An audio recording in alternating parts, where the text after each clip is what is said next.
یہ جو آج فضا میں چیختے، چنگھاڑتے، اڑتے اور تباہی مچاتے میزائل نظر آتے ہیں، یہ شروع ہی سے ایسے نہیں تھے۔ ان کی اس جدت کاری کے پیچھے ایک طویل داستان کار فرما ہے۔ در حقیقت میزائل کی تاریخ بہت پرانی ہے۔ ایک تحقیقی رپورٹ کے مطابق میزائلوں کی اصل ابتدا اس وقت ہوئی جب انسان نے پہلی بار بارود اور راکٹ جیسی ٹیکنالوجی استعمال کرنے کا آغاز کیا۔ مورخین کے مطابق میزائل یا راکٹ کا استعمال اپنی ابتدائی شکل میں چین میں 13ویں صدی کے دوران شروع ہوا۔ بارود کی دریافت کے بعد چینی سائنسدانوں نے اسے راکٹ کی شکل میں استعمال کیا۔ دوسرے الفاظ میں 13ویں صدی میں راکٹ یا میزائل پہلی مرتبہ جنگ کا حصہ بنے۔ یہ راکٹ کیا تھے؟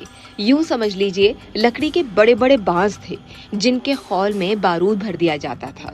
جب انہیں عقب سے آگ لگائی جاتی تو یہ فضا میں بلند ہو کر دشمن کی صفوں میں گر کر تباہی مچاتے، اور جب بارود پھٹتا تو ہر طرف آگ پھیل جاتی۔ چینیوں کی یہ ٹیکنالوجی بعد میں منگولوں، پھر مشرق وسطی اور یورپ تک پہنچی۔ اگرچہ بانسوں کے ان راکٹس کی سمت کا تعین ایک مشکل کام تھا، لیکن پھر بھی یہ جنگ کا ایک اہم ہتھیار بن گئے تھے۔ راکٹس کی یہ ابتدائی شکل براعظم میں 18ویں صدی میں پہنچی، جہاں ٹیپو سلطان نے سب سے پہلے ان راکٹس کا انگریزوں کے خلاف جنگ میں استعمال کیا۔ انہوں نے لوہے کے خول والے راکٹ بنائے جو زیادہ تباہی مچاتے تھے۔ یہ مروجہ راکٹ سے زیادہ طاقتور تھے اور ان کی مار دور تک تھی۔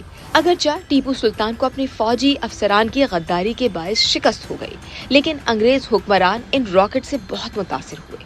انہوں نے بھی ایسے ہی راکٹس تیار کیے جن کا نام کینگریو راکٹ رکھا۔ ان راکٹس نے بتدریج ارتقاء کے بعد میزائلوں کی شکل اختیار کر لی۔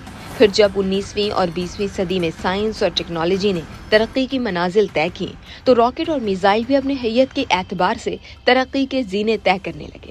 20ویں صدی میں روسی سائنسدانوں نے راکٹ سازی کے میدان میں مزید ترقی کی اور نظریہ پیش کیا گیا کہ راکٹ خلا تک سفر کر سکتے ہیں۔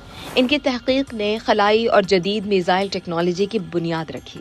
دوسری جنگ عظیم میں جرمن سائنسدانوں نے V2 ایجاد کیا، جو دنیا کا پہلا طویل فاصلے تک مار کرنے والا بیلسٹک میزائل تھا۔ یہ میزائل لندن اور دیگر شہروں پر فضائی حملوں کے دوران استعمال کیا گیا۔ ان راکٹس کی ایجاد میں جرمن سائنسدان ویرنر وان براون کا اہم کردار تھا۔ جنگ کے بعد جرمن سائنسدان امریکہ پہنچے، جہاں انہوں نے خلائی پروگرام اور جدید میزائلز کی تیاری میں اہم کردار ادا کیا۔ دوسری جنگ عظیم کے بعد میزائل کی تاریخ کا ایک نیا دور شروع ہوا، جب امریکہ اور سوویت یونین کے درمیان سرد جنگ شروع ہوئی۔ یہی وہ دور تھا جب راکٹ سے ہٹ کر بین البراعظمی بیلسٹک میزائل ICBM تیار کیے گئے، جو ہزاروں میل دور تک ایٹمی ہتھیار لے جا سکتے تھے۔ اسی دوران زمین سے فضا میں مار کرنے والے اور فضا سے زمین پر حملہ کرنے والے میزائل تیار کیے گئے۔ ان میں ایسا خودکار نظام نصب کیا گیا کہ یہ سینکڑوں میل دور اپنے ہدف کو نشانہ بنانے کی صلاحیت کے حامل بن گئے۔ ہر آنے والے دن کے ساتھ میزائلز کی صلاحیتوں میں اضافہ ہوتا رہا۔